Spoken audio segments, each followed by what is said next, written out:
Freakonomics Radio is sponsored by Ozempic. Innovation happens through rethinking what's possible, and when it comes to GLP-1s, Ozempic pill does just that.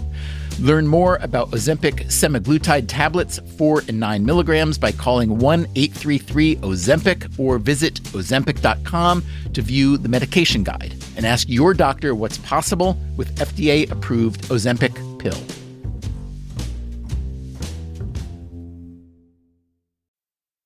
Freakonomics Radio is sponsored by Hotels.com. Hotels.com gives you access to hundreds of thousands of hotels worldwide. And when you join for free, you can save up to 20% instantly with member prices. Plus, every stay earns rewards. So when you book one trip, you're already lowering the cost of the next one. Hotels.com is simple, rewarding, and designed to help you get more out of every stay. Sign up for free and book today. Hotels.com. It's all in the name. Freakonomics Radio is sponsored by Amica. You know what they say, if you want to go fast, go alone. If you want to go far, go together. So go with Amica and get coverage from a mutual insurer that's built for their customers, one that looks after what's important to you together. Auto, home, life, and more, coverage that fits your unique needs. Amica helps you protect what matters most. Visit Amica.com and get a quote today.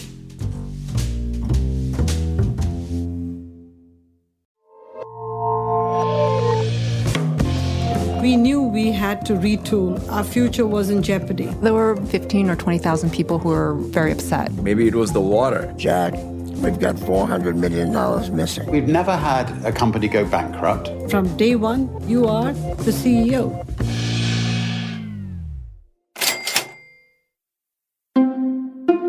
If you look at a certain batch of statistics from a certain angle, you'd think that women in the U.S. are on equal or better footing than men. Women have a lower unemployment rate than men. More women get bachelor's degrees than men. Nearly 40% of MBA graduates are female. And what would you say if I told you that the number of female CEOs in the Fortune 500 recently hit an all-time high? It's cause for celebration, right? But let's look at the actual numbers. Out of those 500 companies, there were, as of early 2018, 27 female CEOs, 5.4%. Why? We're several decades into a revolution that brought hundreds of millions of women into the global workforce, and 40% of managers are women, so what's keeping more of them from reaching the top? To be sure, it's a complex question with a number of factors, some of which you've surely thought about, but there's one you probably haven't thought about, probably haven't even heard of it. Let's start here. I'm Carol Bartz. I'm a retired tech exec. We've been hearing from Bartz throughout the Secret Life of a CEO series. For 14 years, she ran the software firm Autodesk. In 2009, Bartz became CEO of Yahoo, which at one point was the world's most popular web destination with a market cap north of $110 billion. But by 2009, it was faltering. It was losing search business. It was losing display ad business. It had controversially rejected a huge buyout offer from Microsoft, but Bartz thought she could turn things around.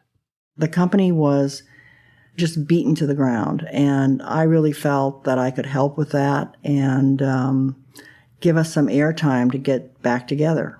But that is not what happened. Revenue continued to fall. The Yahoo board, with the Microsoft non-deal still a recent memory, started having second thoughts about Bartz. And they got scared, and they didn't want to be considered the worst board in the world again. And they thought, well, that we know how to do this. We'll just fire Carol. In retrospect, do you feel that it was to any degree for you a kind of suicide mission? Yes, I do now believe that. Researchers have a name for what happened to Carol Bartz. She got shoved off what's called The glass cliff. Today on Freakonomics Radio, we examine the evidence for the glass cliff phenomenon. We found that white women and people of color are significantly more likely than white men to be promoted CEO to weakly performing firms.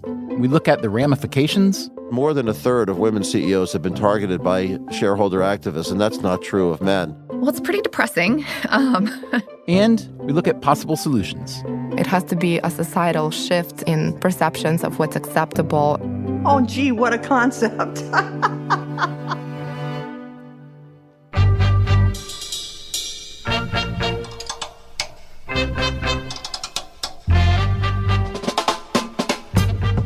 From WNYC Studios, this is Freakonomics Radio, the podcast that explores the hidden side of everything. Here's your host, Stephen Dubner.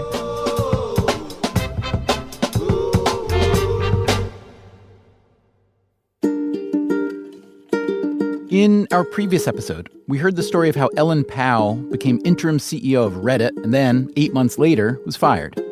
So I did not go in saying this is a glass cliff, but if I can do this, then that's going to show how excellent of a leader I am. And if I don't, well, who cares? It was a terrible situation anyway. I went in thinking I could actually change it. I'm not really concerned about people thinking that I was not the best CEO and I hit this glass cliff. I'd much rather call attention to the problem. So if my being portrayed as an example of it is helpful to prevent other people from facing discrimination, then that's a good thing.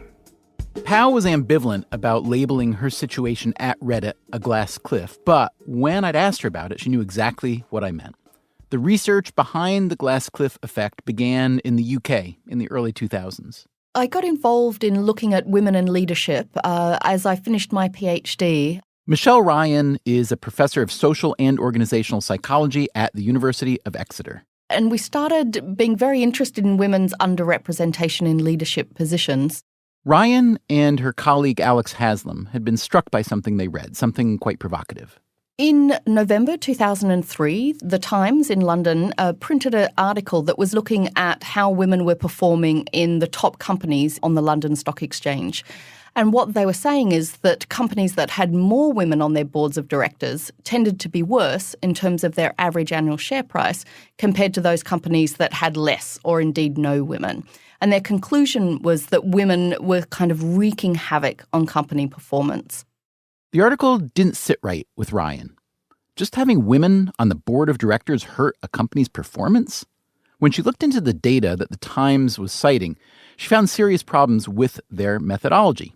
Can you believe that a newspaper relied on flawed methodology to produce an article with a juicy headline? Shocking, I know. In any case, Ryan and Haslam conducted their own analysis of British companies. And instead of looking at how many women were on their boards of directors, we looked at when women were appointed and then also when men were appointed as well. And then we could look at the performance beforehand and afterwards.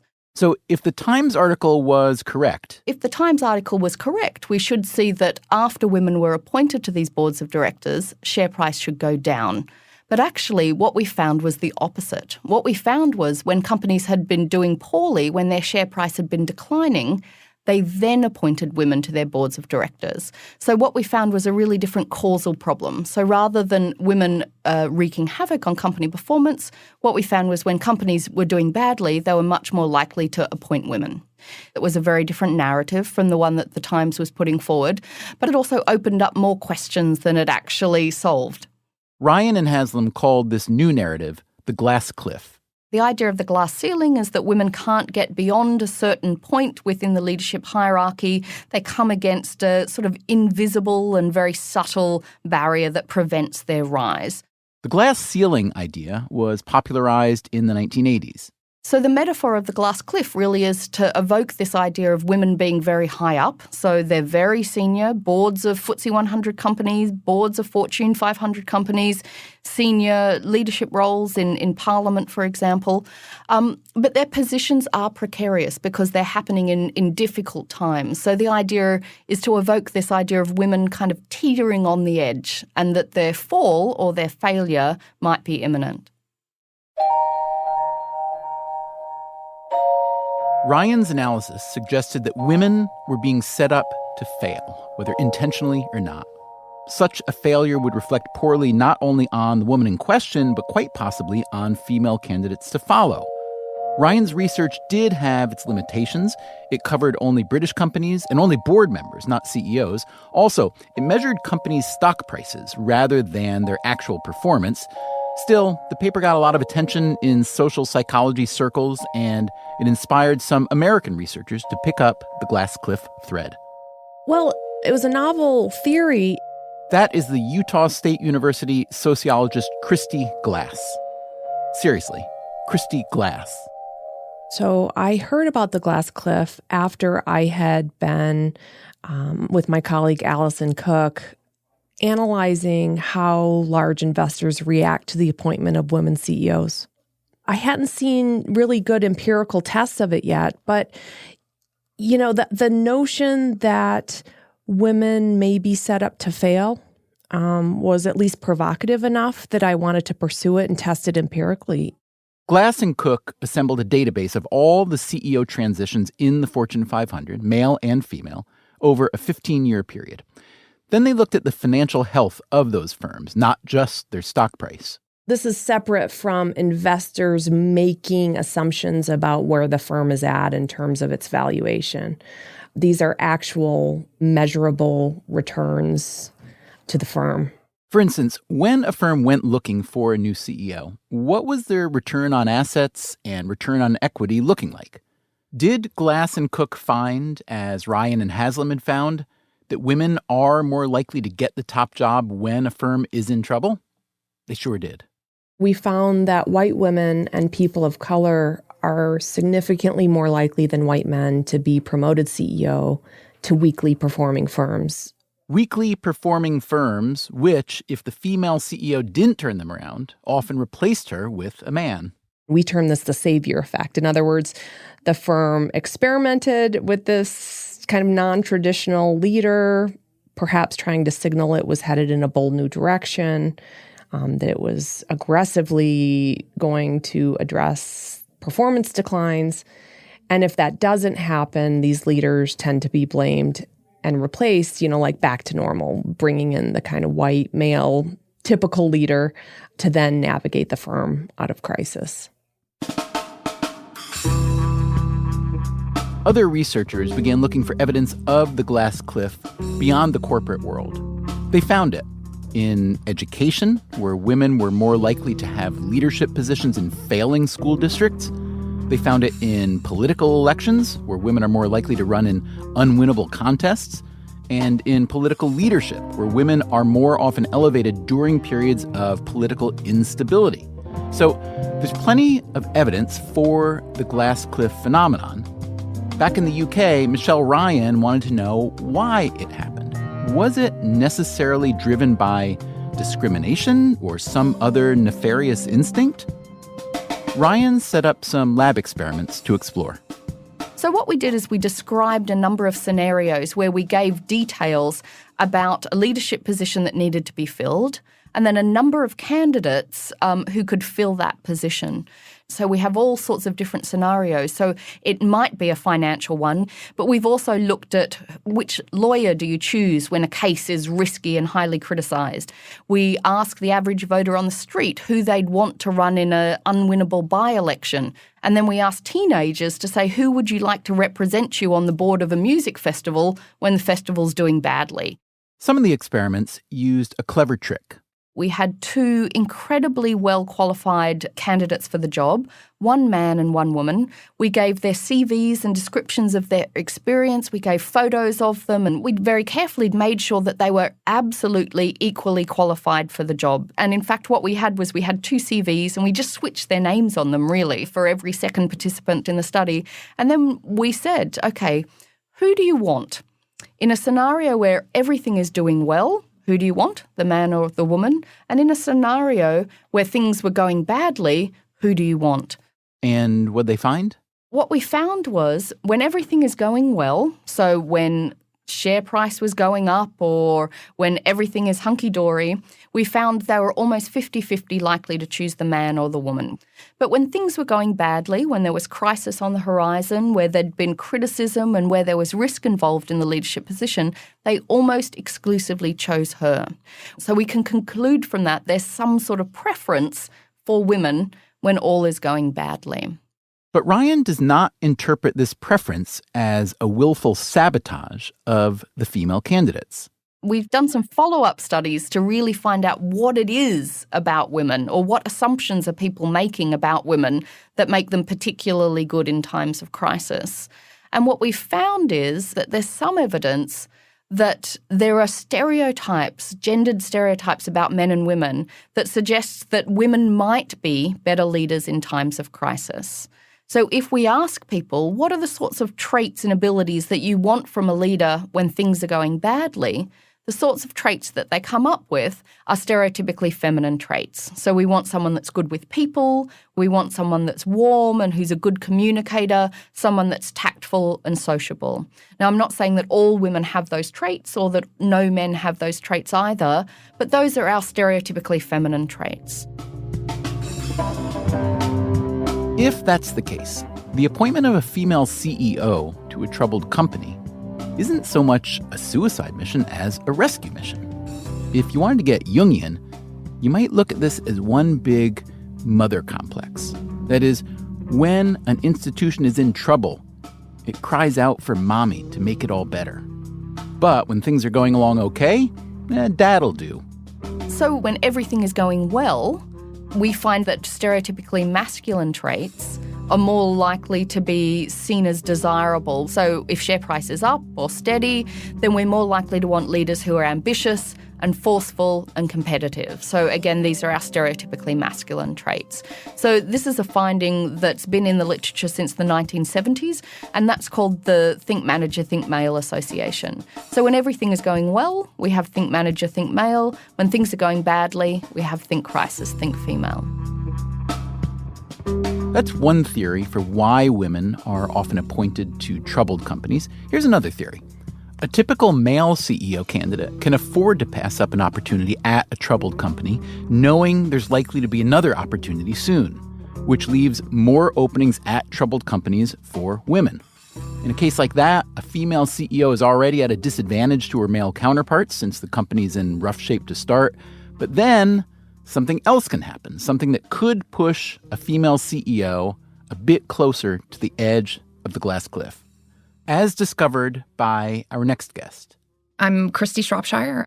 Shropshire, a management professor at Arizona State University, was wondering whether female CEOs were more likely to be targeted by activist investors, a firm or fund who buys up enough stake in a company to give it leverage to push for a change. So we looked at any firm in the S&P 1500 index that appointed a female CEO between 2000 and 2013. Then we looked at the characteristics of those organizations and tried to match as closely as possible a firm that appointed a new male CEO in the same time period. So similar firms with similar histories of activist investing and similar timing on the appointment of new CEOs, but one group of CEOs were female, the other male. By comparing them, Shropshire was actually correcting for the glass cliff effect. In other words, if the firm with a female CEO was in crisis, it would be matched against a firm with a male CEO that was also in crisis. So, holding everything else constant, what did she find? So we found that the gender effect alone is responsible for a 28% increase in the likelihood that a firm experiences targeting from an activist. What do activist investors want? They might be pushing the CEO to make a big acquisition. Maybe they want a seat or a few seats on the board. Maybe they want a new CEO. In any case, it can be a big distraction. Shropshire cites Irene Rosenfeld, who until late 2017 was CEO of Mondelez, the giant snacks conglomerate that had been spun off from Kraft Foods. Irene Rosenfeld estimated that a quarter of her time was spent taking phone calls and having conversations with two activist investors that had targeted her organization. With all of the things that a CEO needs to manage, to spend 25% of her time just conversing with and being responsive to two activists who hold some minor percentage in her organization is pretty mind-boggling. One of those two activists was Nelson Peltz, who's one of the most active activist investors around, or at least one of the most visible. Yeah, so he gets a lot of media attention and seems to to respond to that positively. He's being more aggressive toward these organizations because he expects it to be not only a big story and something that gains kind of notoriety, but also that he sees the potential to make the biggest difference the fastest, which you can't hold against him.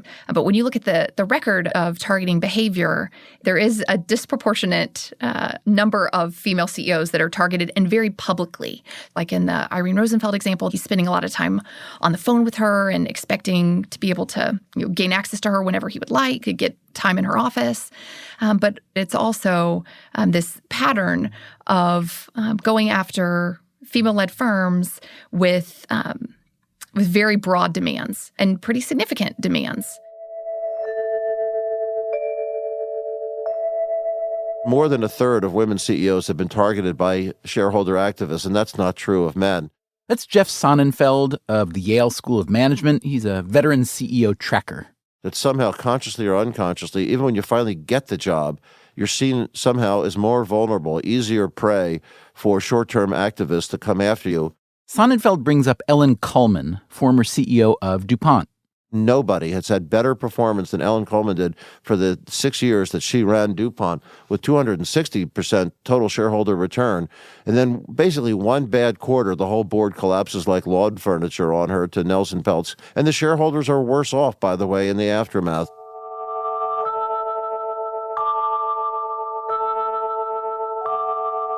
Peltz also pushed for changes at PepsiCo, the global snacks and soda empire. Here's PepsiCo's CEO, Indra Nooyi.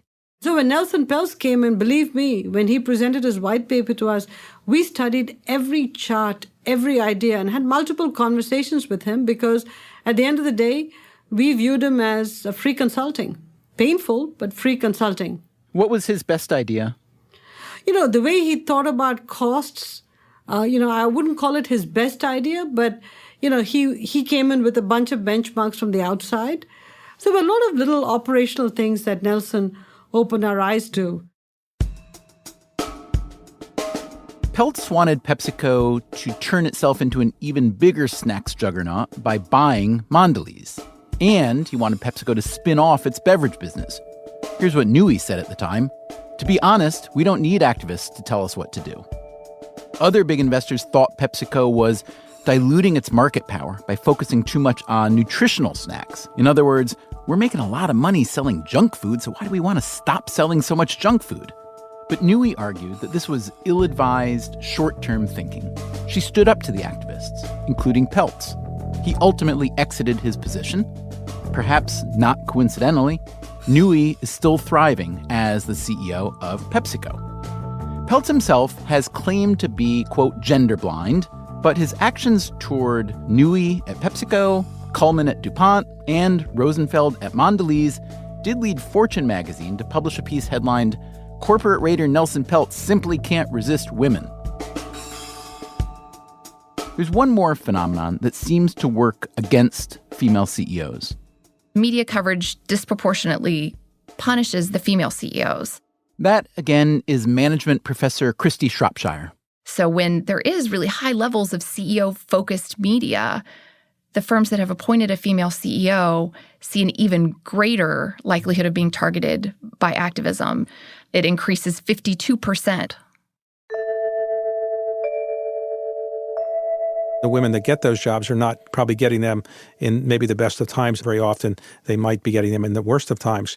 David Rubenstein is a founder of the Carlyle Group private equity firm, which over the years has acquired, turned around, and sold off hundreds of companies in all sorts of industries, which means he has worked closely with hundreds of CEOs.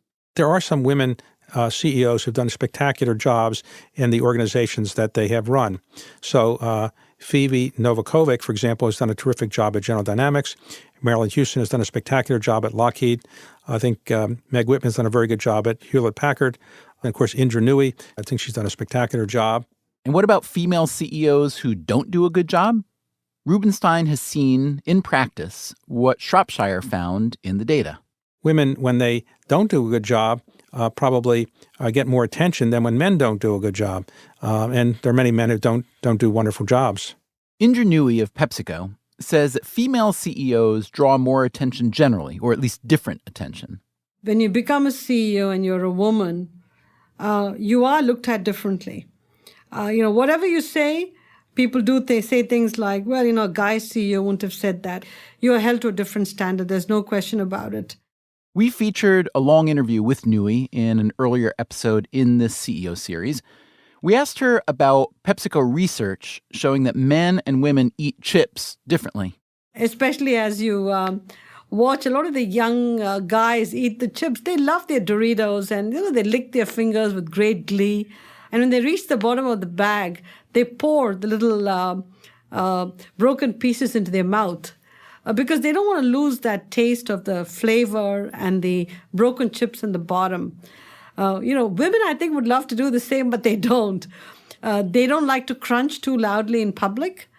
And, they don't lick their fingers generously. And they don't like to pour the little broken pieces and the flavor into their mouth. So is there like a male and female version of chips that you're playing with or no? It's not a male and female as much as are there snacks for women that can be designed and packaged differently. And yes, we are looking at it and we're getting ready to launch a bunch of them soon. For women, lower crunch, the full taste profile, not have so much of the flavor stick on the fingers. And how can you put it in your purse? Nui's comments in that interview launched a controversy. It began with a British tabloid that twisted the story into a too-good-to-be-true internet tale. It said that PepsiCo was about to start selling, or depending on where you read it, maybe they'd already started selling, something called Lady Doritos. The internet then did what it does best, accusing Nui of sexism and general idiocy. This led PepsiCo to issue a statement, quote, "The reporting on a specific Doritos product for female consumers is inaccurate. We already have Doritos for women. They're called Doritos." It's impossible to say what role Nui's gender played in this story. For starters, a lot of commenters, without having heard the actual interview, may have assumed the CEO of PepsiCo is a man. After all, they'd have a 94.6% chance of being right. It's also possible a male CEO wouldn't have even dared talk about the difference between how men and women eat chips. Looking beyond the momentary internet spasm, it's worth pointing out that a key argument for having women in leadership has been so that they can do exactly what Indra Nooyi did, which is take into account the perspective of the women who use her company's products. And maybe that's true, but in this case, suggesting that women shouldn't or don't want to crunch their chips as loudly as men, well, you get the feeling that the parable of the Lady Doritos will be a business school case study for decades to come.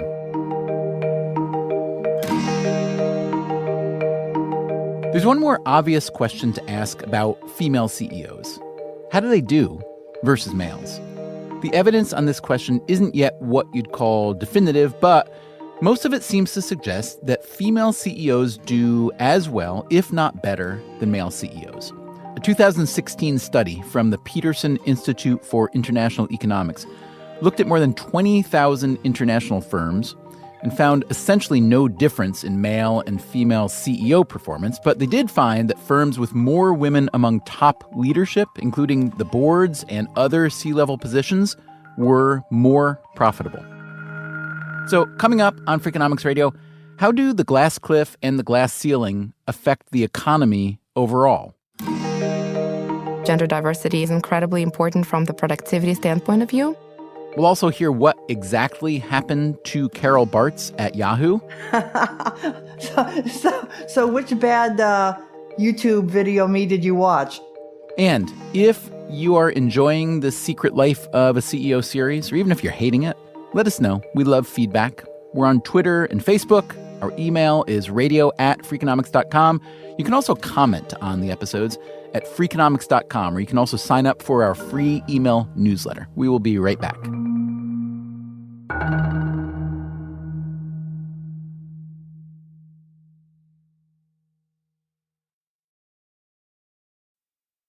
Freakonomics Radio is sponsored by Ozempic. Innovation happens through rethinking what's possible, and when it comes to GLP-1s, Ozempic pill does just that. Learn more about Ozempic semaglutide tablets, 4 and 9 milligrams, by calling 1-833-OZEMPIC or visit Ozempic.com to view the medication guide and ask your doctor what's possible with FDA-approved Ozempic pill.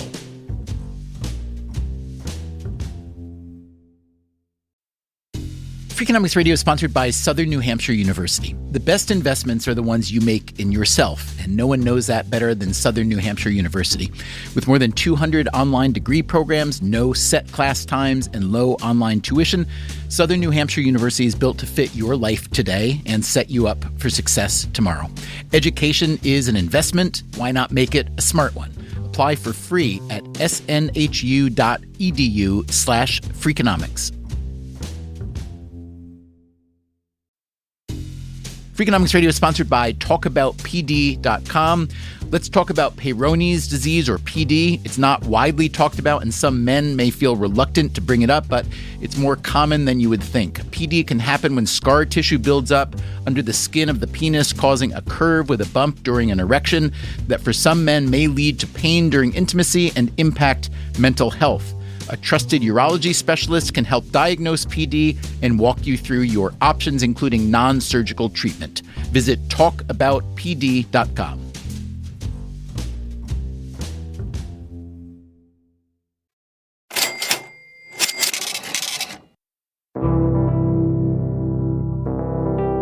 What have we learned so far? Female CEOs are much more likely to be hired when a firm is in trouble. Firms that hire women as CEOs are much more likely to be targeted by activist investors, all of which can contribute, as you'd imagine, to a perception that female CEOs are to be avoided, which may help explain why only 5.4% of Fortune 500 companies have one. That low figure is obviously bad news for women in the corporate world. What about for the rest of us and for the economy itself? So my name is Olga Shurchkov, and I am an economist at Wellesley College. Shurchkov studies the relationship between gender and economic outcomes. Achieving equality is not just an issue of social justice, but really it is an economic imperative. There are many studies at the firm level and also at the macro level that suggest that gender diversity in the workplace actually helps firms and economies become more productive over time. So, if you aggregate all of that up, then from the macro perspective, underrepresentation of women in high-level management positions is problematic. There's also the waste of all that human capital. Remember, more women are getting bachelor's degrees than men. Also remember that firms with more women in the C-suite are more profitable. We know that human capital is an important ingredient in productivity, and so underrepresentation of women is essentially causing there to be less skills and less diverse skills in production, and that's obviously a problem. So the glass cliff effect has been demonstrated in a variety of studies in a variety of contexts by different researchers using different measures. And none of these findings come as a surprise to Carol Bartz, former CEO of Autodesk and Yahoo. Oh, gee, what a concept. Did they pay a lot for that research? Bartz, we should say, has a reputation for speaking her mind. So which bad YouTube video me did you watch? Her style may come from her upbringing. I came from a dairy farm in Wisconsin. My mom died when I was 8, so I was very motivated always to do well. And I was ornery. Bartz studied computer science at the University of Wisconsin and graduated in 1971. It was great timing for someone with a CS degree. She went on to work at Digital Equipment, 3M, and Sun Microsystems. Well, I was both fortunate to be a woman and unfortunate. And let me tell you why. First of all, it was easier in the beginning because not many people had computer science degrees. And so they didn't care if you were orangutan, you could get a job because they didn't understand what was going on and they thought maybe you could help them. So I felt fortunate from that standpoint. Unfortunately, though, at that time, I walked into a mess of typical bad men that you read about today. You've been in business for a long time and in technology for a long time. How would you compare, the status of female leadership now versus, let's say, 40 years ago? 40 years ago, 40 years ago, I was promoted to be the sales manager from the team I was actually working with. And one of the guys came in and said, I'm just going to tell you that I'm not going to work for any plug-compatible boss. Now, many of you don't know what plug-compatible means, but it means you have one end and another end. And I said, fine, but I'm not going anywhere. And he made it very, very clear that he was unhappy and was going to just sit there and cross his arms and pout. And I said, George, I don't care what you do, but you got about 3 days to get your act together or get out of here. I'm not going to go hide in the corner because somebody comes and says, I don't like you. Whether it was Bartz's blunt style or simply her abilities, she won the respect of her colleagues and she kept rising in the industry. In 1992, she became president, chairperson, and CEO of Autodesk, which makes software for engineers and architects. She came into this basically a tools business in the software world. It's Jeff Sonnenfeld again from Yale. And she also faced a fairly sexist or gender-infused revolt, some resentment against her by the founding cadre that resented her parachuting in. Profits had been falling, and yes, there was some friction within management. And then, exactly one day after she started as CEO, Bartz got diagnosed with breast cancer. She had a radical mastectomy and 7 months of chemotherapy, but she got through that, and she got through to Autodesk's engineers as well. She led the firm through the dot-com boom and bust, growing its annual revenues from $300 million to $1.5 billion. If that's where it began and ended, you'd be in admiration of Carol Bartz forever. But that's not where it ended. Bartz stepped down as CEO of Autodesk after 14 years and became its executive chairwoman. But 3 years later, she was recruited to run Yahoo. Media was not her space, and Yahoo was much more of a consumer brand and media business. There was also the matter of timing. So you took over as CEO of Yahoo in 2009. The Great Recession was raging. Online ad revenue was plunging. Google had been gobbling up search business. There was a sense that Yahoo's glory days were behind it.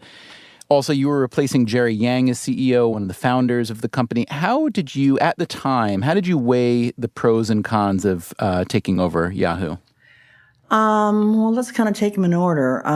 Great Recession, I have always had this belief that it goes down, then it comes up, and then it goes down and comes up. You just don't know the depth and the frequency and length. So that wasn't that big a concern for you, per se, the recession? No, I felt that it was so bad in 2008, in the fall, that it certainly was going to last, but that would give me time to sit under the shadow of the recession to get some things done. And I wouldn't be criticized because, everybody's in recession. Right, yep. So I viewed that as a positive. Gotcha, that makes sense, yeah. And Jerry actually personally courted me to take this job. I had known Jerry before, and he personally pushed really hard for me to take this job. So I wasn't worried about Jerry as a founder. The third thing was, it just looked like a fun problem. It really did. It just looked like something that would be very, very interesting. And when you say a fun problem, how would you define the problem? Well, as you already said, ad revenues were stalled a lot because of the recession. Yahoo had fallen way behind in search and had really lost its confidence because the Microsoft takeover attempt had just ended when I went in, and the employees were just beaten.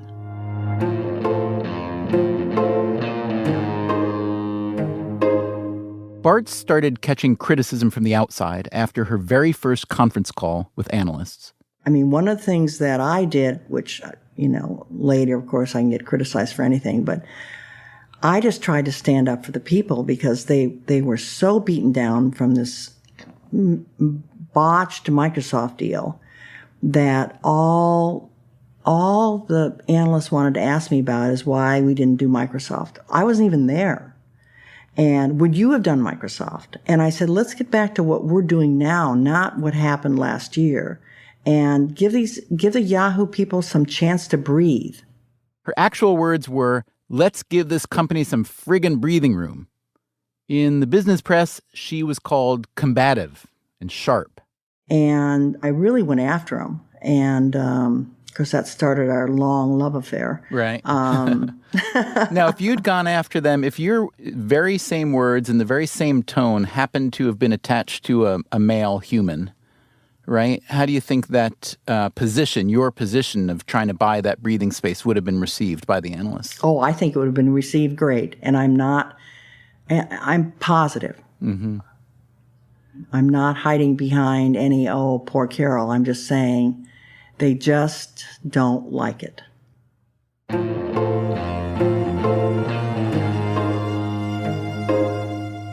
Media coverage aside, one of the first things Bartz did was restart talks with Microsoft. This led to an agreement in which Yahoo began using Microsoft's new search engine, Bing.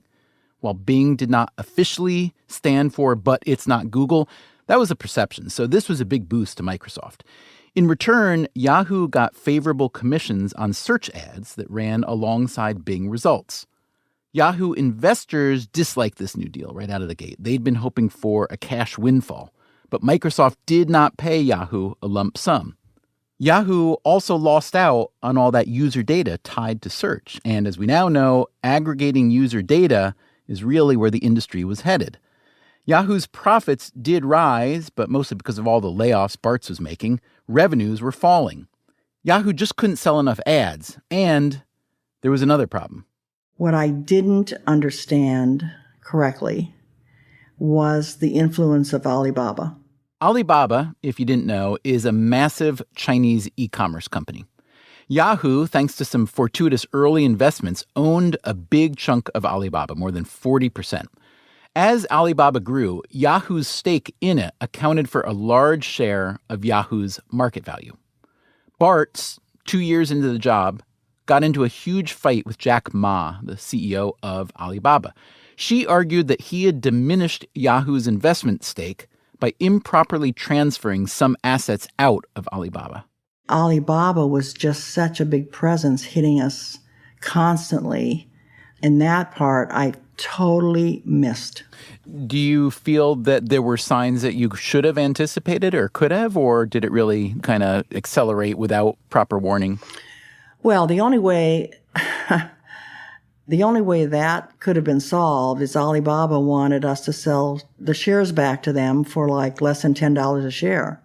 And, we own 40% of the company.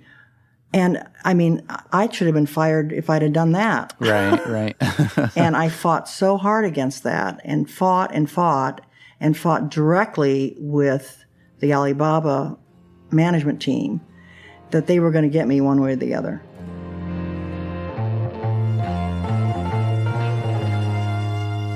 Bartz did fight, but her position had been damaged. Investors started calling for a new CEO. The Yahoo board defended her, perhaps not very convincingly. Then a few months later, she was fired, quite unceremoniously. So a couple days after you were fired by Yahoo, you told Fortune magazine that the Yahoo board were, quote, doofuses, and you said that these people f***ed me over. Why? You're known for being straightforward, but that was a little bit more straightforward than most people were accustomed to. Why'd you go so, honest or ballistic at that moment? Well, I was in a limo driving into New York City when I got a call from Roy Bostock, the chairman of the board, and told me I was fired. I was literally 20 minutes away from where he was physically located. He didn't have the nerve to see me face to face. I do not believe that would have happened to a man. He didn't have the nerve. Now, I like to think he didn't have the nerve because he knew I would have probably punched him out. But And was he right? Might be right. I don't know. Now, I understand. I'm curious to know if this is true. I understand that interview reportedly cost you about $10 million for having violated a disparagement clause in your contract. Is that true? You mean that one F word was $10 million? Well, I don't know. I don't think so. No, did you have to pay back anything from the settlement for having disparaged the board, though, publicly?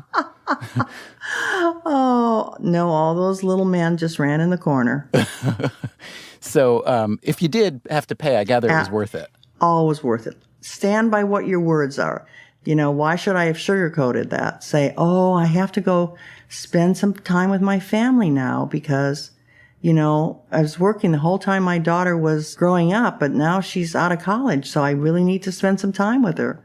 So let me ask you this. Some researchers, academic researchers, talk about this glass cliff phenomenon, that women are more likely to become CEOs when a company is in trouble. For whatever reason, it's in trouble, whereas men are more likely to become CEOs for stable companies. So in this research literature, you, Carol Bartz, are sometimes held up as a classic example of being placed on and maybe shoved off of this glass cliff at Yahoo. What do you make of that characterization?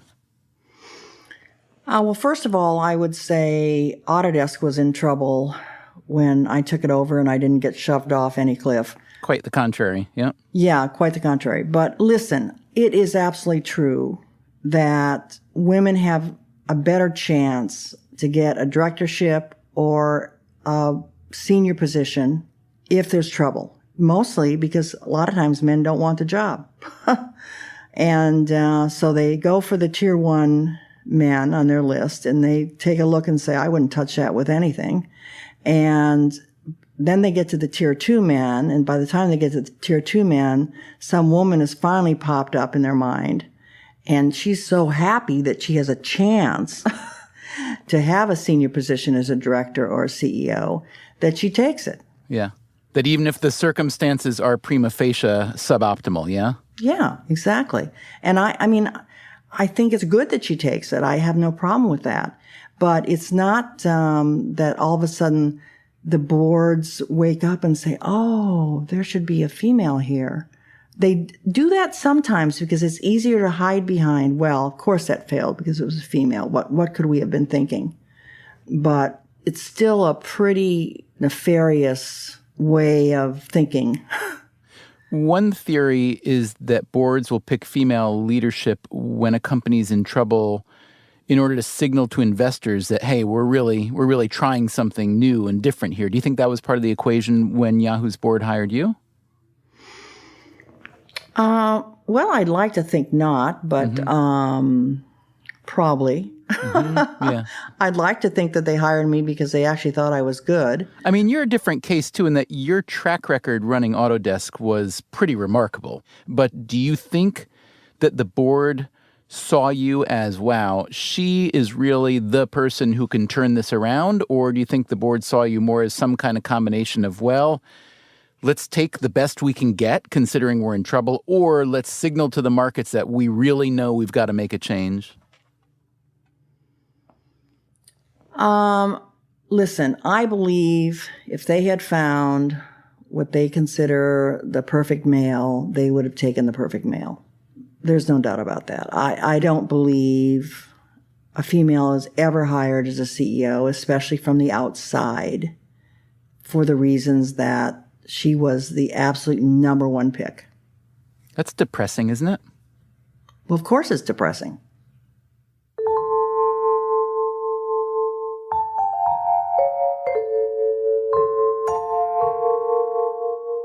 From all the evidence we've heard today and the personal testimony, it would seem the glass cliff is a significant problem with significant ramifications. So, what's to be done about it? How can more good female executives attain the leadership roles they deserve, and not just at companies that are in crisis mode? Carol Bartz thinks it's a pipeline problem. The pipeline, we're stuck. We've been spending this whole time talking about CEOs. Let's talk about why we can't get senior vice presidents. And that's the problem. I mean, they're not likely to be picked over into a different company as a CEO if they're sitting as a vice president in one company and they're not likely to even get to be vice president of that company. So we're really stuck. We get a lot of women in the entry-level positions. That, again, is Indra Nooyi, the CEO of PepsiCo. As you get to middle management, women rise to those positions, and then that's the childbearing years. And when they have children, it's difficult to balance having children, your career, your marriage, and, be a high potential outperformer who's going to grow in the company in an organization that's, every one of them is a pyramid. So it starts to thin out as you move up. We have to solve for that. How are we going to attract women into the workforce where we need them, but allow them to balance having a family and taking care of aging parents and still allow them to contribute productively to the workforce? Don't have an answer to that. It's going to be a concerted effort on the part of governments, societies, families, companies, all of us coming together. I think what's really important is that stereotypes are incredibly enduring. That's Michelle Ryan, the academic who kicked off the Glasscliff research. More recent work very much demonstrates that our gender stereotypes are not actually attenuating. If anything, they're getting stronger. So with this new generation, the millennials coming through, and even the generation coming up behind them, actually they're more likely to endorse gender stereotypes than, say, myself as a Generation X or, my parents, the baby boomers. If anything, they're becoming more traditional. I guess the solutions to this are interesting. And that is the economist Olga Shcherchkov. Some countries, like the Scandinavian countries, for example, they've actually instituted quotas for a certain ratio of women represented on boards of companies, for example. And it's interesting because when you look at the effects of these policies, we find that, at least in the short term, forcing women into these leadership roles does actually backfire a little bit because it's hard to find enough experienced women at that level to fill those positions. And then once you start to fill the positions with women who are less experienced, those companies actually suffer in the short term in terms of revenues and profits. So I wish I had an easy answer to this. Policies should really be geared towards making it easier for women to actually gain experience, rise through the ranks of companies, without so much interruption to their careers. It has to be a societal shift in perceptions of what's acceptable and what's going to be productive for the long run. I mean, we have made no progress. Carol Bartz again. We have made absolutely no progress. And why do you think that is? Because old white men rule. I mean, I had this interesting idea that I was so hopeful that my daughter would go to college and be with open-minded young men. They'd all work together in school, and when they got out, they all realized that they were equally smart, and, off we'd go and things would change. It's exactly the opposite. They got out, the guys got these jobs, they got a little money, and they turned into old frat boys in business as opposed to schools. But I mean, I really want you to understand, the young men are groomed by the older men to run the thing. And they're not predisposed to treat a female any more than a female, not a business partner. Maybe, at least in the long run, Carol Bartz will be wrong. It's impossible to say. All we can tell from her story is that it didn't end well, and she's pretty sure that being female had something to do with it. That said, every CEO will someday reach the end of their story. If you're lucky, you leave on your own terms. If you're not lucky, well, we've been hearing about that. Well, we know how to do this. We'll just fire Carol. So coming up next time on Freakonomics Radio, the final episode in our Secret Life of a CEO series, letting go of the corner office. The day you become CEO, you have to think about grooming a successor. The reason I left was not that I was tired. I concluded that with respect to golf, that it was too frustrating and too humiliating. I am going to have a quesadilla. Letting Go. It's next time on Freakonomics Radio.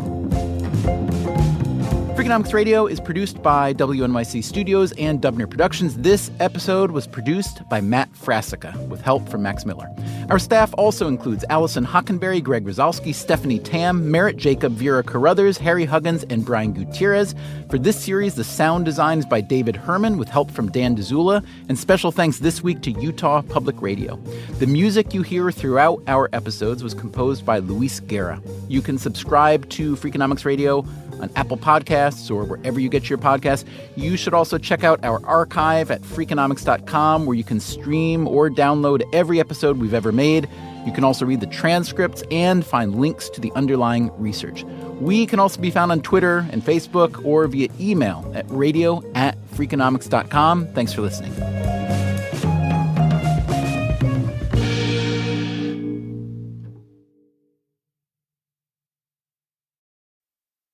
Freakonomics Radio is sponsored by Vitamix. According to the LA Times, the average American home contains 300,000 items, including a staggering number of appliances.